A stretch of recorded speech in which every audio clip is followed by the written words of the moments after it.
What's up guys, mumeze mutere kandi nizere ko mumeze neza muherereye hose, waba uri mu mujyi wa Kigali mu ntara y'Iburasirazuba, Iburengerazuba, Amajyaruguru ndetse n'Amajyepfo hose.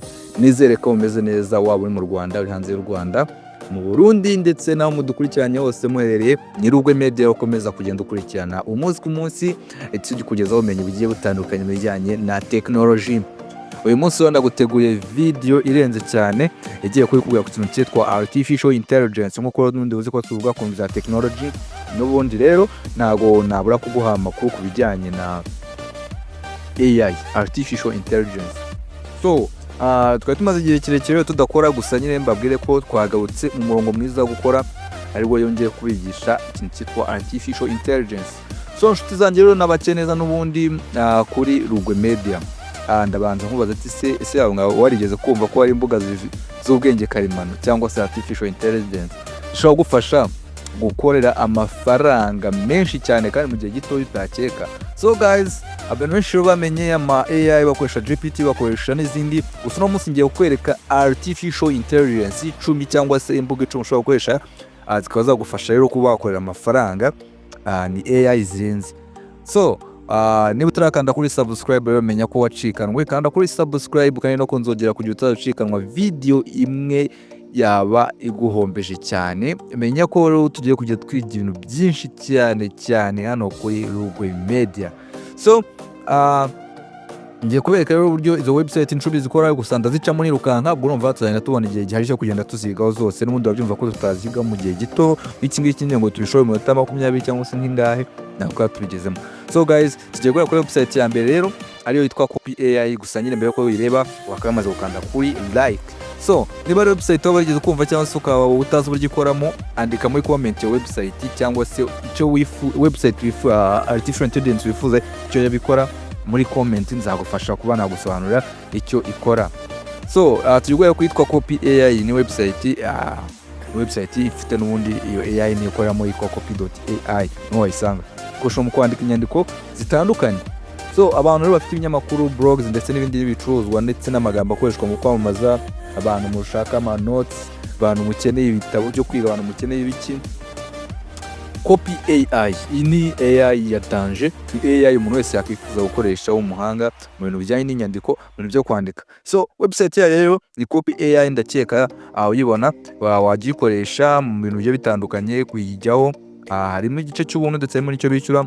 So urumva ko uyikoresheje iragufasha cyane mu byo gukora amasosiyete y'ubucuruzi, aba content creator ndetse n'abandi benshi ibafasha ibintu bikomeye cyane, kuko bigaragara ko abantu benshi bayikoresha ibinjiza yasaga amadolari 50 kugera kuri 50.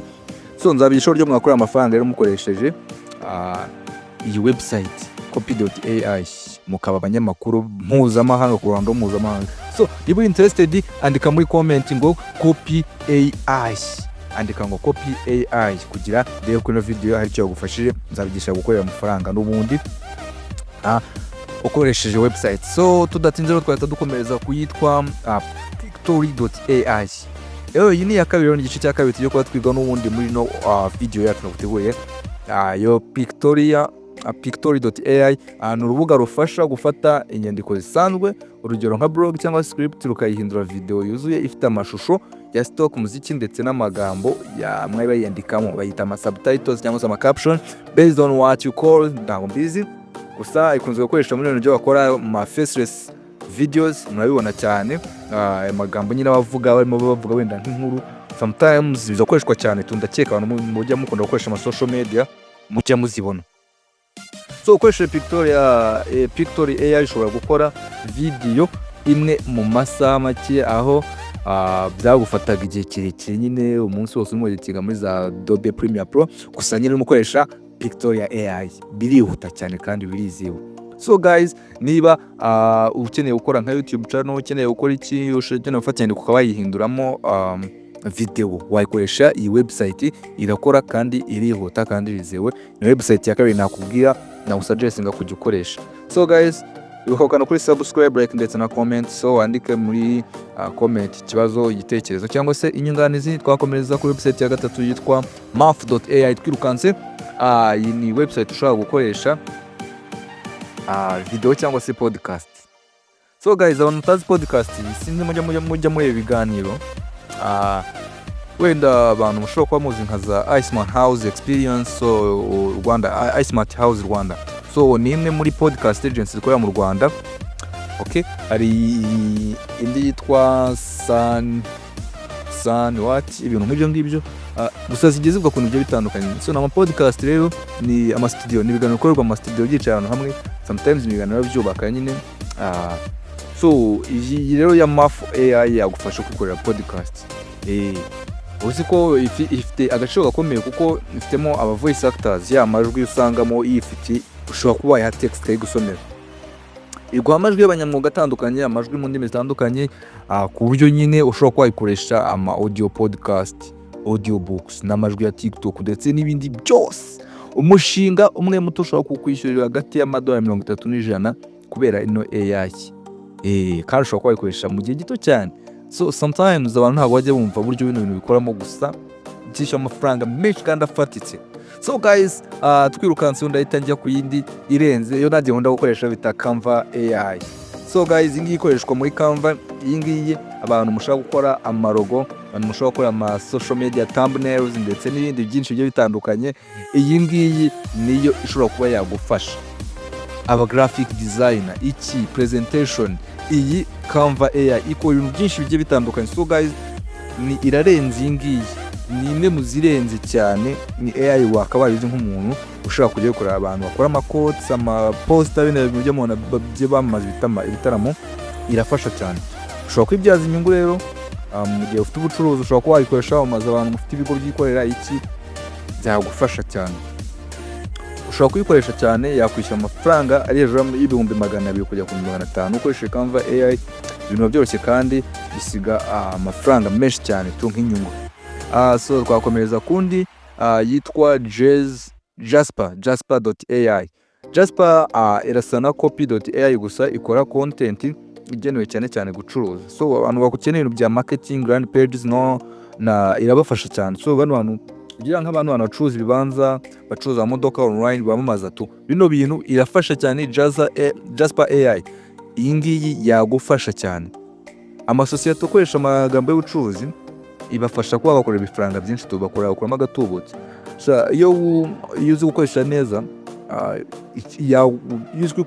wayikoresha nk'umukozi w'umunyamwuga ushaka akazi, urimo wamamaza, ukora ibintu byinshi bitandukanye bijyanye n'ubucuruzi, yagufasha cyane.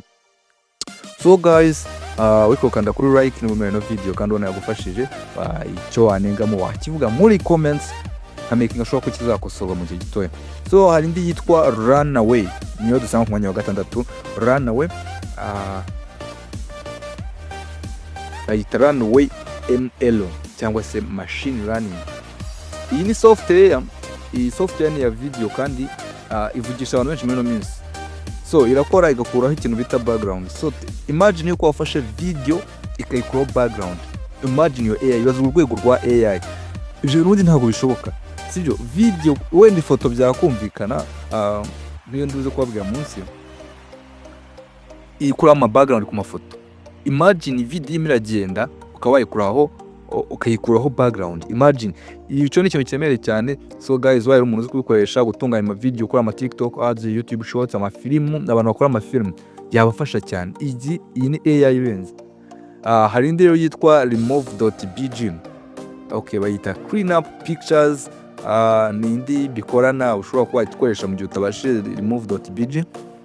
Iyi ngiyi rero niyo nakubwiraga n'ubundi ngiye bita nkubwira, ikora gukuraho amafoto, yakura ama background, ikaba yakuraho ibintu biri inyuma. Urumva ko nayo ni y'agaciro.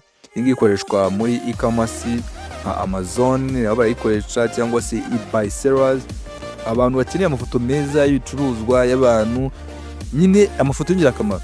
Uzi gukoresha izi tool ebyiri, ndavuga remove.bg na cleanup.pictures, ushobora gukora amafoto menshi mu gihe gito, bakaba bakwishyura, byagufasha nyine gukora amafaranga menshi. So guys, izi ni 7 za mbere nakubwira. Izi tugiye kujyamo rero 3 za nyuma. So guys, turakanda kuri subscribe, menya kuri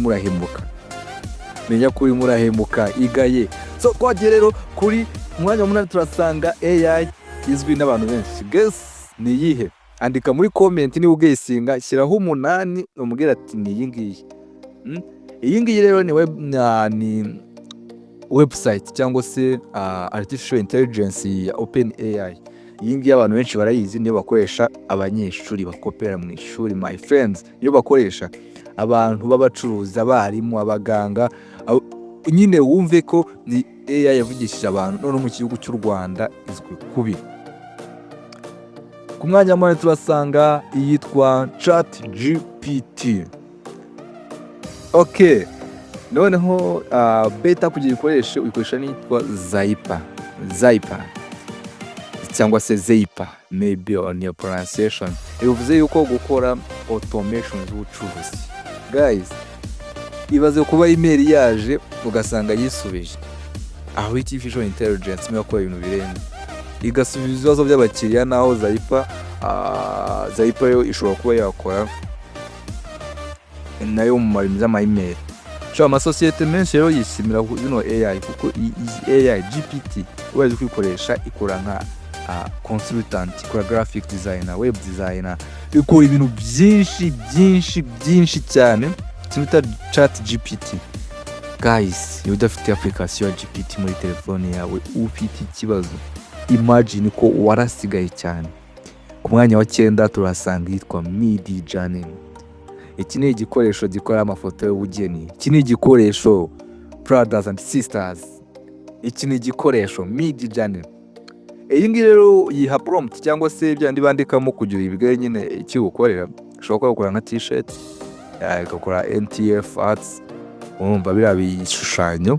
Ushobora kuba yakora amatamble ya YouTube, ushobora gukora book covers, bino bitabo by'intuza. Umvuga tamble ndavuga no mafoto mbona kuri YouTube. Wayikoresha mu buryo bw'ubucuruzi bwo kurisha ama design ku mbuga nka Redbubble cyangwa se Teespring. Ni ibintu bifata intera, wowe ukora ibintu bitari no live. So guys, nabwiye ati niba utarakanze subscribe uracika kuko nk'ingi nzabigishaho cyane uburyo wabyaza amafaranga. Hari ndi yitwa synthesia.io, niyo ya nyuma tujye guheraho. Bayita Synthesia. Iyi ni platform ikora video ikoresha ama avatar y'abantu basa n'ukuri. Wowe wandika script hanyuma AI ikagukorera ibindi byose. Ushobora kuimporting ifoto yawe, udashaka kuvuga, udashaka gukora iki, ikabigukorera. So guys, amasosiyete menshi ayikoresha mu gukora ama video y'ubucuruzi yo kwamaza. Ntukeneye kamera, nta n'abatinyi ukeneye, byose bikorwa na AI. Iki gikorwa rero gishobora gufasha gutandukana mu buryo bukomeye no mu rwego rw'ubucuruzi ndetse no gukora ibindi byinshi bigiye bitandukanye cyane. Noneho rero ngaho imbuga 10 zagufasha cyangwa se artificial intelligence ukora ukinjiza amafaranga menshi cyane kandi mu gihe gito. Ariko reka mvuga ukuri, ibi ntago bizaba mu ijoro rimwe gusa. Ibi bintu ukeneye ngo ujye ubanze ubyige ubikore buri gihe. So uko bizagenda bikora cyane uko byakubyarira amafaranga n'inyungu, sibyo guys? So guys, niba utarakanze subscribe, icyo ni kimwe mu kibazo ufite. Nibazo ukwiye gukemura icyo kibazo rwose. Utarakanze subscribe cyangwa kandi like ni ikibazo kuko ntabwo byose ko uzongera kubona Rugwe Media ahandi. So guys, kanda kuri subscribe kugira tujye tubana mu biganiro byacu bya buri munsi. So guys, hari website ishobora kuba yagutungura utaruzi. Fasha uyimbwire muri comment, andika iyo website cyangwa itasobanukiwe neza kugira ubutaha, cyangwa se mushaka ko tuzaheraho tuvuga neza abariyo nzavugaho muri video ubutaha.